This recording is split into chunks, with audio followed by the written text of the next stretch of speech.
We're just 95 days away from the 2024 general election. Good afternoon and welcome to Election Brief. We're live on DSTV channel 421, GoTV channel 125, all our social media platforms and around the world at myjoyonline.com. Election headquarters is brought to you by Petrosol Platinum Energy, energizing dreams, the Chartered Institute of Management Accountants, CIMA, and the American Institute of Certified Public Accountants, together as the Association of International Certified Professional Accountants. It's also brought to you by German Ozone Medical Center, Alternative Therapy, Dental Wellness and Beauty, as well as Chopbox Technology, a convenience service, and Youth Bridge Foundation, bridging the gap for positive youth development.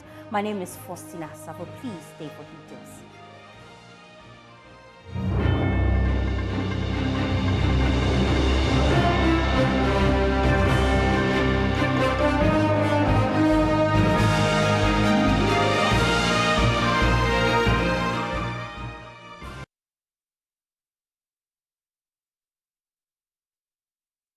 Thanks for choosing us for your home of independent, fearless and credible journalism. We start from Parliament, where the minority are alleging that the voters' register has been tampered with. The NDC has been up in arms against the EC following the recent voters' exhibition alleging illegal votes and transfer of votes. The EC has admitted there have been challenges, but insists the register is robust. Speaking in Parliament, Minority Leader Dr. Kaisel Atuforsen reiterated the demand of the NDC for a forensic audit of the register. Right Honourable Speaker, again, the Electoral Commission has admitted that the voter register is riddled with irregularities and flaws.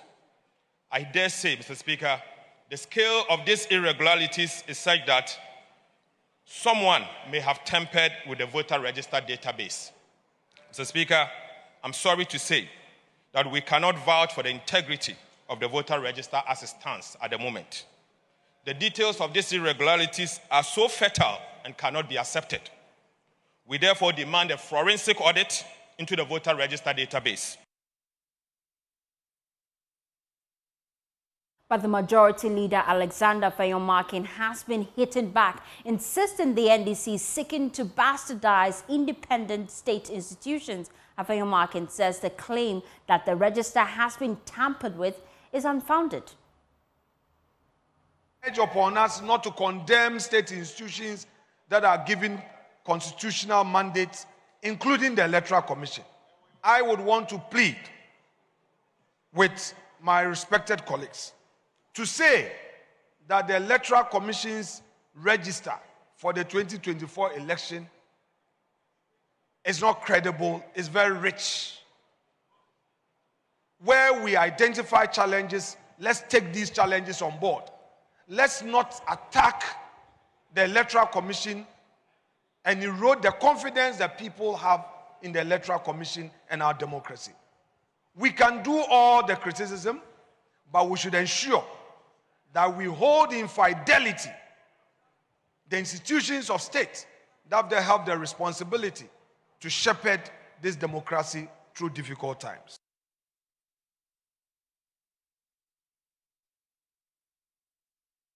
Away from Parliament, the founder and leader of Movement for Change, Alan Kyerematen, has promised to implement significant reforms to enhance the lives of Zongo communities if elected. One major initiative for him would be to integrate Arabic school teachers into the Ghana Education Service to ensure they receive regular salaries. Additionally, Alan Kyerematen has vowed to enroll Makaranta teachers onto government salary scheme should he become president. Let's listen to him.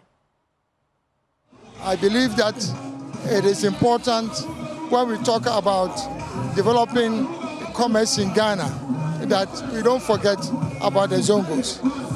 Number two, also they've always had a problem of the Makaranta, which is their educational infrastructure. And currently, unfortunately, the Makaranta teachers are not considered as part of the Ghana Education Service, which is unfortunate because teachers are teachers all over the world. So I've also made a commitment that if Alan becomes president, that will make sure that we integrate the Makaranta teachers also into the Ghana education service. I've made a commitment that we'll make sure that some of the leaders, particularly among the Zongo chiefs and then the imams, are adequately represented on the Hajj board so that they'll make sure that the interests of the Zongos are protected. Well, let's broaden the conversation here on the election brief and bring in the Deputy Director of Communications for Movement for Change, Courage Nobi.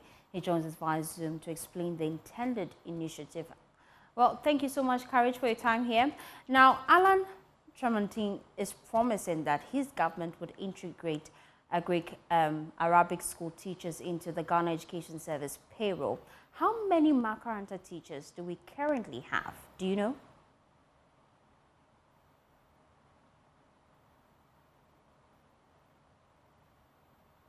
Courage, you have to unmute for me to hear you. Thank you very much.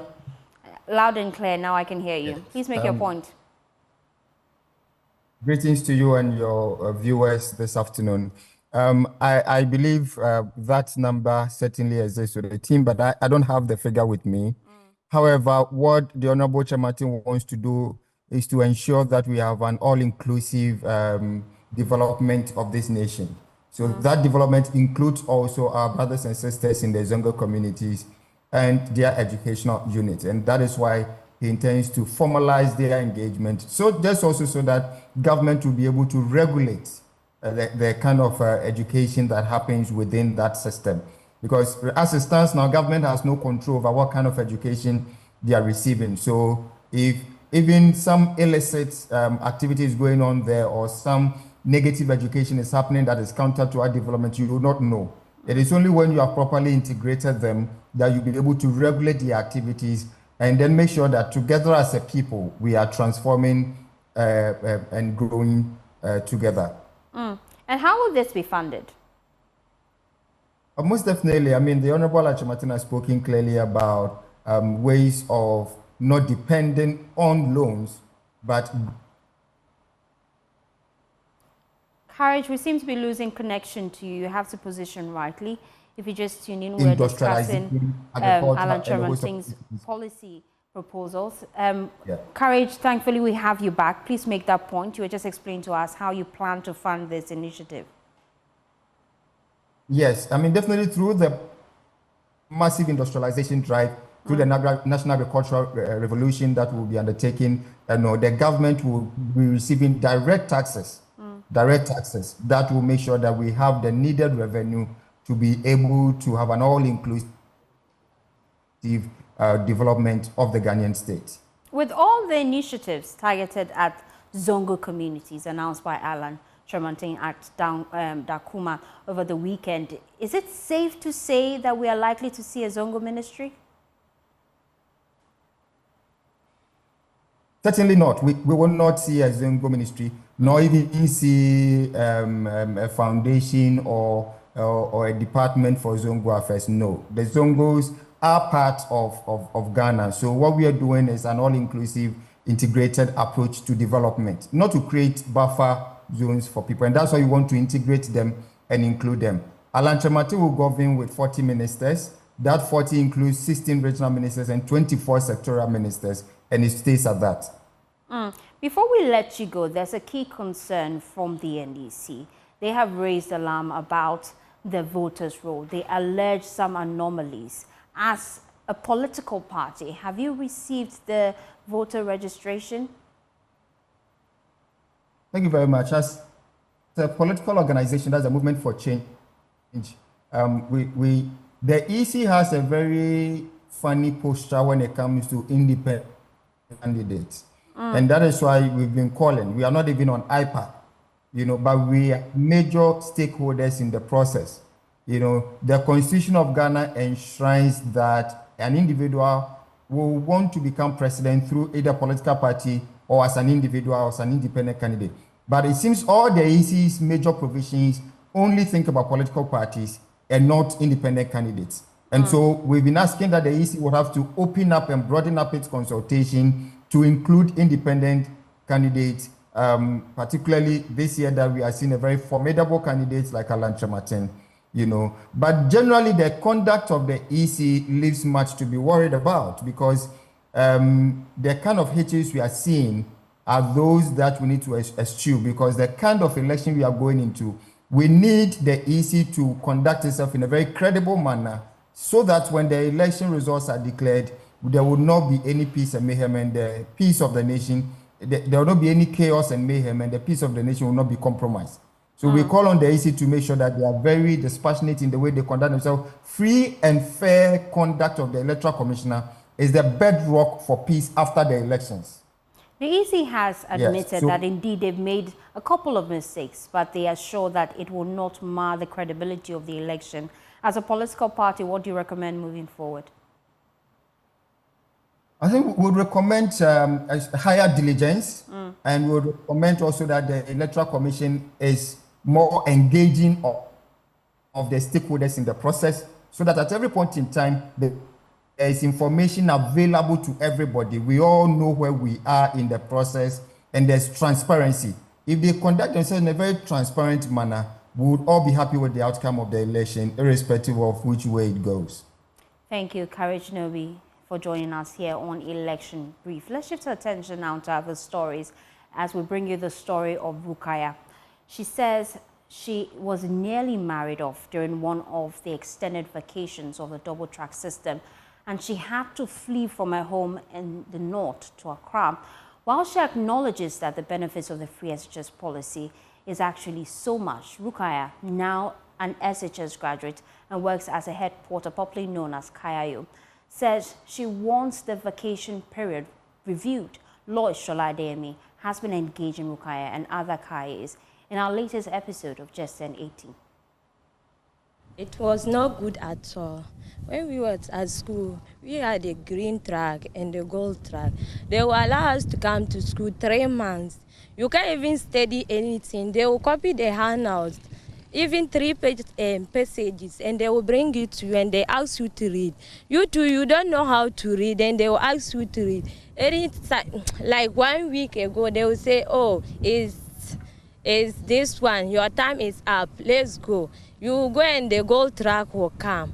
You will not even get enough time to study. 3 months. Okay. So, and that 3 months too, you come home and come and be at home. And other people too, let me just say, you even come. People will see because it's free education, you are at home for that 3 months. They will bring a motor car and use the rope and tie you and put it inside the motor car, and they will send it to the place that they want to send you. Means they have married you like that. Because of that, I have to run to Accra. That was my first time for me being in Accra. So you were was it about to happen to you? That's why you ran away? Yeah, it was about to happen to me because they came and they were calling me to come out. And me too, I don't also want to go out, and they will grab me and go and marry me by force, because my vision is that I also want to be someone in future. So when they were calling me, I refused. So the other day, I just took my mother money. I even stole my mother money to run to Accra. I see. So I want to find out. So because of this issue, were you able to finish school? Yeah, I was able to finish school successfully 2022. My mother too, she's old. So when I came, I struggled. How to even get a place to sleep, it was a problem. But I struggled when they resumed school. So when I was coming, I took my books along. So when they resumed school, I stood from here, from Kumasi to Accra to Kumasi, it's not far. So that was where my school is. So when they resumed school, I went back to Kumasi. After vacation too, I came back here. Right. So that's what I did, and I was able to complete my school. Yes. When you come home, you don't know the time you go to school. And if you are coming back, you think the vacation will not stay long. You will not bring your books. You come and be gallivanting. You will not do anything. The time you go to school, you have forget everything. The things you learn back. So that one, it will affect you. If they give you exam, you don't know anything, what will you write? You will fail. The Member of Parliament for Norton, Kwabena Blacka, has stressed the next NDC government would continue the Keta Port project. He explained that the NDC's 2024 manifesto has a detailed, comprehensive plan to ensure the port is delivered to the benefit of the people of the Volta, Oti and Northern regions. He was speaking at the media engagement at the NDC's Volta Regional Office in Ho. The media engagement was organized to provide a platform for the opposition NDC to outline promises contained in its 2024 manifesto specifically for the Volta region. Addressing the press, the Member of Parliament for North Town, Samuel Kwabena Blacka, highlighted that the next government, under the NDC flag bearer, John Dramani Mahama, would continue the catapult project initiated by President Akufo-Addo. We're actually going to construct the port. And what I like about our vision is that ours is bigger. We are going to look at how this port will serve the entire Volta and OT regions, and even all the way to the northern parts, which you know are landlocked. And so they will rely, instead of going through Tama and then Kumasi through Techiman, it is far, far shorter if you use the new port in the Volta region in Keta. It's within a few hours you can serve the people of the northern parts of our country. A significant promise is the development of the whole airport into an aviation training hub. The manifesto pledges to upgrade the whole airport into a training hub and establish certified maintenance, repairs and overhaul systems. President Mahama has also talked about how this airport can become a strategic cargo location for the movement of goods, particularly under his 24-hour economy, which is linked to the after goals. Mr. Blacka said the NDC aims to promote medical tourism in the Volta region. Then we are also talking about expanding the whole teaching hospital to provide specialist services. The NDC manifesto is talking about establishing a quaternary hospital in the Volta region to attract medical tourism. Fred Kwame Asari, Joy News. Ho.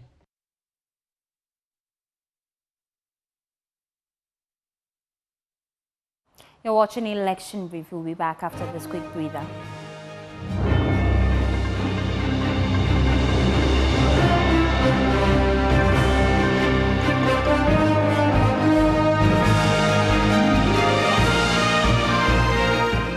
Well, it's time to bring you our voters' voice from Tiptoe Link. Let's listen. This year is an election year, and we are all prepared towards it. We have almost 90 days, that's what I should say, to the elections. My first option that I'm pleading with the government is about peace.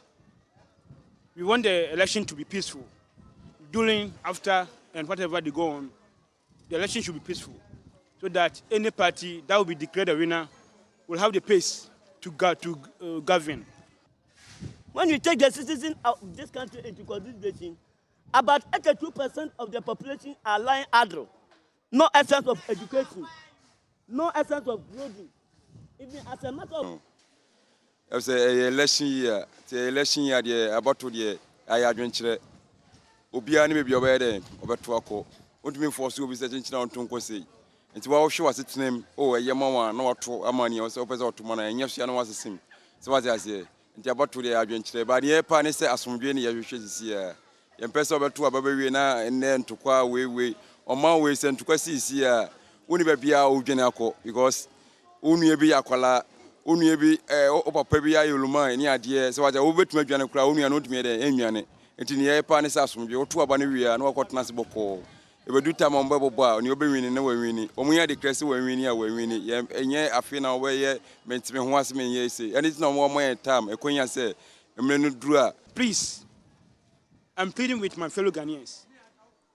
Nobody knows tomorrow, but look at your condition now and vote at the right place. There are times we used to pay school fees. There are times you don't have access to bank accounts. There are times you don't have access to online portal. There are times you don't have access to buy electricity online.